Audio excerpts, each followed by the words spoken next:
Veronica Hale's heels clicked like gunshots against the polished hangar floor, each step announcing her presence long before her voice did. She didn't just walk. She entered spaces the way storms enter coastlines, expected, overwhelming, impossible to ignore. Workers straightened their backs, engineers hurried to look busy, and even the pilots shifted uncomfortably when they saw the billionaire heiress approaching with her signature mix of impatience and superiority. Everyone moved. Everyone except the single dad paramedic crouched beside a medical kit, carefully checking expiration dates with calm, practiced precision. Ethan Cole didn't look up when she approached. His broad shoulders were hunched over the kit, his worn boots planted firmly on the concrete, his hands steady as he inspected each item with the quiet focus of someone who had been responsible for saving lives far too many times to treat the task lightly. Veronica's eyes narrowed in annoyance. "Who approved this?" she demanded, pointing at Ethan as if he were a stain on her designer hangar floor. "Why is there a paramedic doing an inspection for my aircraft? Do we not have actual certified personnel?" Her entourage of executives snickered. One leaned in to mutter, "Budget cuts, ma'am. Outsourcing safety checks. This is not a grocery store," she snapped. "This is my private jet. And I don't need some dad in a cheap jacket judging my equipment." Ethan didn't flinch. He simply wrote a note in his small logbook. "Just ensuring your emergency supplies are up to standard," he said quietly, his voice deep but controlled. "Lives depend on it." Veronica let out a sharp laugh. "Oh please. You're acting like this is a battlefield." Ethan looked at her then.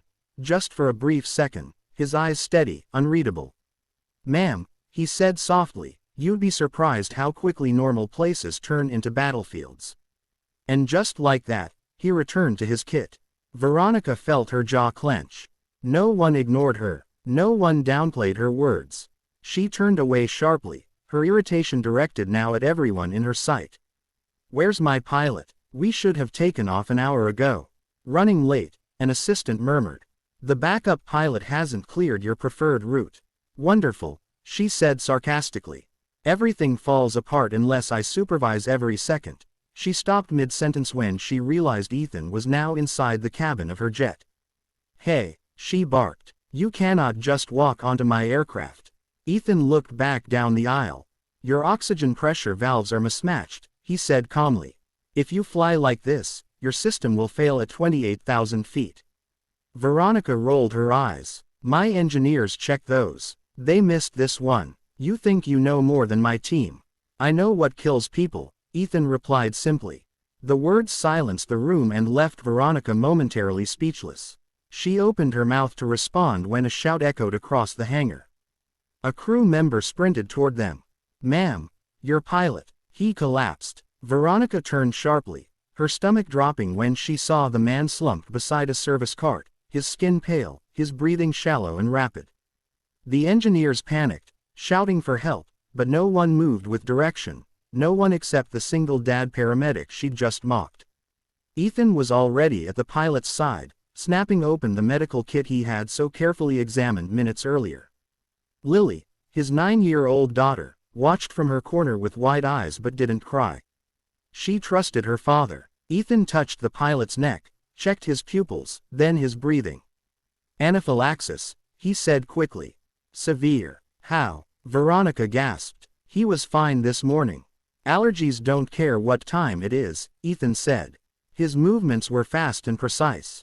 He pulled the epinephrine injector from the kit. "He needs this now." Workers hovered nervously as Ethan administered the dose. His hands were steady, his breathing controlled, his voice calm as he directed others. "Help me tilt him. Keep his airway open." Within seconds, the pilot's breathing shifted from desperate gasps to shaky inhales. Color slowly returned. A wave of relief washed over the hangar, followed immediately by awe. The lead medic of the arriving ambulance crew knelt beside Ethan and murmured, "If you hadn't acted fast, he wouldn't have made it." Veronica swallowed hard. She wasn't used to being wrong. And the man she dismissed as insignificant had just saved her pilot's life. When the ambulance took the pilot away, Ethan stood and quietly closed the kit. Lily ran up and hugged his arm. "Daddy, you saved him." Veronica watched them. A man in a faded jacket, A little girl who looked at him like he hung the moon, and something in her chest tightened. She approached. Mr. Cole. Ethan looked up. Yes, ma'am, I owe you an apology, she said, each word heavy with sincerity she rarely used. I misjudged you. You didn't know, he replied. I shouldn't have spoken to you like that. You saved my pilot, my aircraft, possibly me. Ethan nodded once, accepting her apology without ego.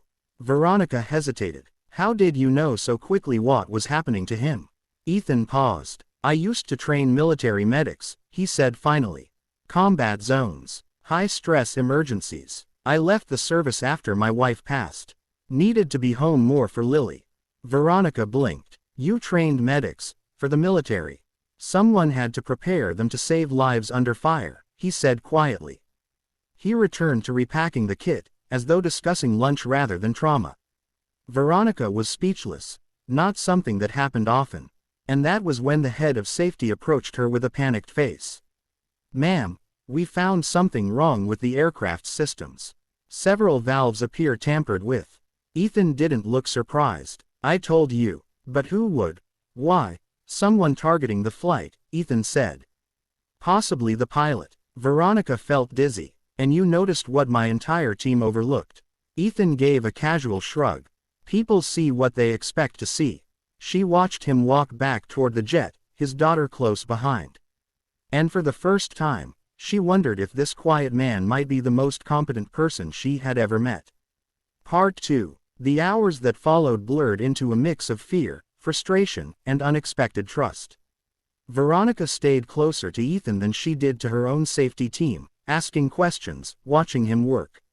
He inspected every inch of the aircraft with a thoroughness that stunned her, finding 3 more subtle but dangerous alterations. Each discovery made her stomach twist harder. Someone wanted this aircraft to go down, Ethan said finally, stepping out of the cabin.